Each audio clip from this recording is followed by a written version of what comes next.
1920年に結党されたナチ党はアドルフ・ヒトラーに率いられ、わずか12年後にはドイツ国会で第一党となり、その7年後には第二次世界大戦を引き起こします。しかし一体ナチ党とは何を目標に結成された政党だったのでしょう。ナチ党の目標を知る際に使えるのが25か条綱領です。綱領というのは政党の基本的立場や目標を定めた文書のことで、ナチ党は25か条にわたって自らの目標を定義しています。その中でも第10条に注目してみると、国民の義務を定義するために我々は以下のことを要求すると書かれており、第10条を境に大きく性質が変わることがわかります。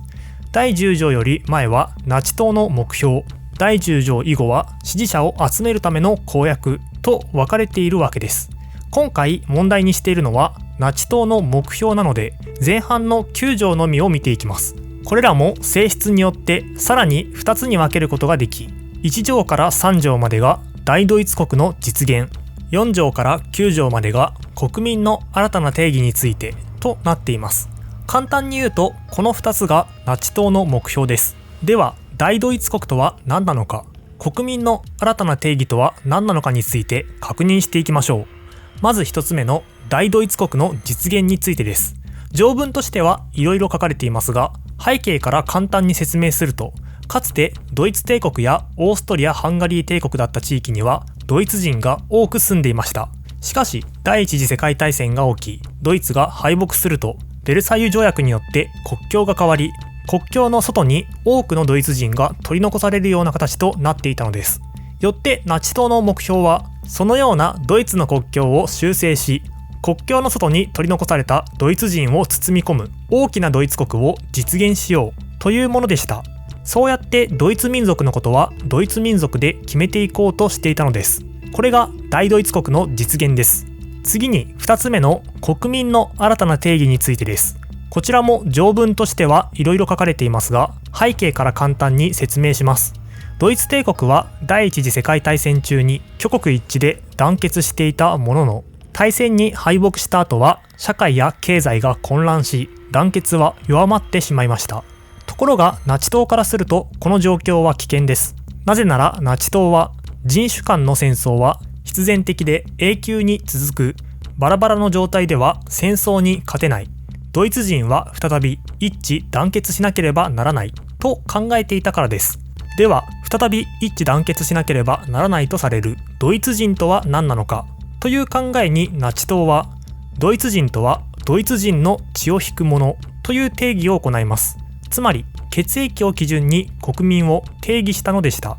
それだけではありません。条文の中でわざわざユダヤ人を名指しして、ユダヤ人はドイツ人の血を引かないから外国人だ、よってユダヤ人には外国人法を適用すると明記しています。このようにしてナチ党は血液を根拠にドイツ人と非ドイツ人を分け、ユダヤ人を人種の中で最も劣ったものだと設定し、ユダヤ人から権利を奪おうと考えていたのです。もちろんその背後には背後の一月伝説があったため、ユダヤ人だけでなく社会主義者も排除しようとしています。ナチ党にとって社会主義というのは、ドイツ人の労働者をドイツ人の共同体から引き離し、ドイツ人の結束を弱める考え方であり、これが原因となって第一次世界大戦は負けたのだから、次の戦争までに社会主義を粉砕し、同じ失敗をしないようにしておかなければいけないと考えていました。このようにしてナチ党は反ユダヤ、反社会主義を掲げるようになったのです。以上のことからナチ党の考えというのは、国内では社会主義者やユダヤ人、国外ではベルサイユ条約を強制してきた敵国と戦うというもので、人種差別や戦争を前提とした考えでした。これがナチズムです。さて、ナチ党といえばヒトラーの政党というイメージが強いかもしれませんが、最初からヒトラーが党首だったわけではありません。最初の党首はアントン・ドレクスラーでした。当時のドイツでナチ党と似たような考え方をしていた政党はたくさんあり、これらの政党は自分たちの主張を通すために次第に合同するようになっていたため、ドレクスラーも同様にナチ党もそこに加わろうと考えていました。しかしヒトラーはこの合同に反対。合同すればナチ党は吸収される。そうなればこれまでの努力は水の泡だと抵抗しました。ところがドレクスラーはヒトラーの反対を無視して合同を決定。これに怒ったヒトラーは、それならば私はナチ党を離党すると宣言し、実際にナチ党を離れてしまいました。こうなるとナチ党の幹部たちは焦ります。この頃のナチ党がお金や人を集めることができていたのはヒトラーの演説のおかげです。もしもヒトラーを失ってしまったらお金も入らなくなり、人も集まらなくなってしまいます。ということでヒトラーに対して党に戻ってきてくれと頼み込んだところ、ヒトラーから私に全権限を与えるなら戻ろうと言われたため、これを断ることもできず了承。こうしてヒトラーはナチ党の党首となったのです。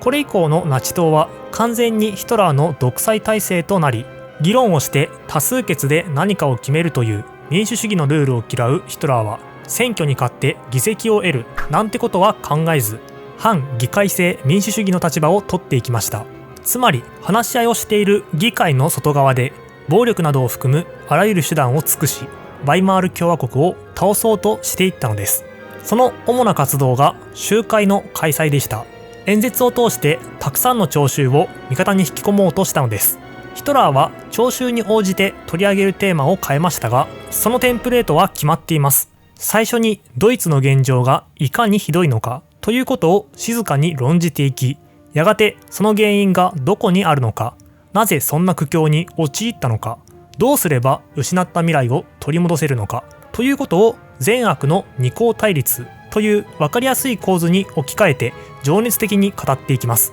そうすれば聴衆の怒りはおのずと悪に向かっていき、その悪の具現者こそユダヤ人、社会主義者、そして現在の政治家たちであると主張していくのです。これは根拠のない陰謀論でしたが、ドイツが負けた理由を理解できない人々にとっては説得力のある説明として受け入れられたのです。そのようにナチ党が重視していた集会では暴力沙汰が日常茶飯事でした。ヒトラーはユダヤ人を会場に入れることは許しませんでしたが、社会主義者については入場することを許しており、わざと彼らを挑発し、集会を公開論争の場としたのです。乱闘が起きて警察が介入するような事態も起こりましたが、ヒトラーは平穏無事に終わるより騒ぎになって世間の注目を集める方がいいという考え方で、過激なパフォーマンスにより人々の注目を集めていきます。そのような状況だったので、集会を守るための警備が必要です。なのでヒトラーは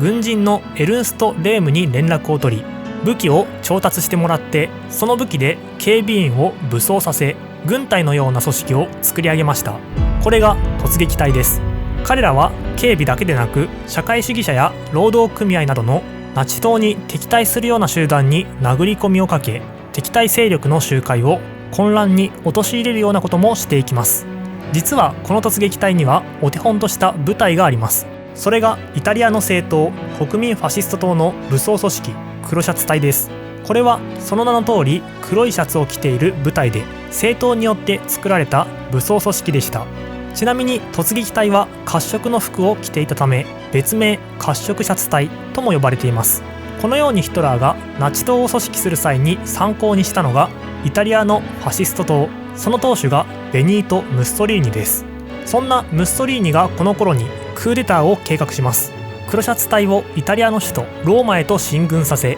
武力によって政治の実権を奪おうと考えたのです。当然政府はそれに対抗し、進軍を阻むために国王に戒厳令の発令を要求しましたが、国王は戒厳令を発布したくないと考えていたため、その発令を拒否。逆に内閣が辞職に追い込まれ、ムッソリーニに組閣命令を下しました。こうしてイタリアにファシスト政権が誕生したのです。ヒトラーはこの知らせに衝撃を受けました。イタリアでファシスト党が武力によって政権を取った。ドイツでナチ党が武力によって政権を取る方法はこれだ。そう考えたのです。こうしてヒトラーはムッソリーニのローマ進軍を参考に、そのドイツ版としてベルリンに軍を進めて政治の実権を奪うチャンスを狙っていくことになります。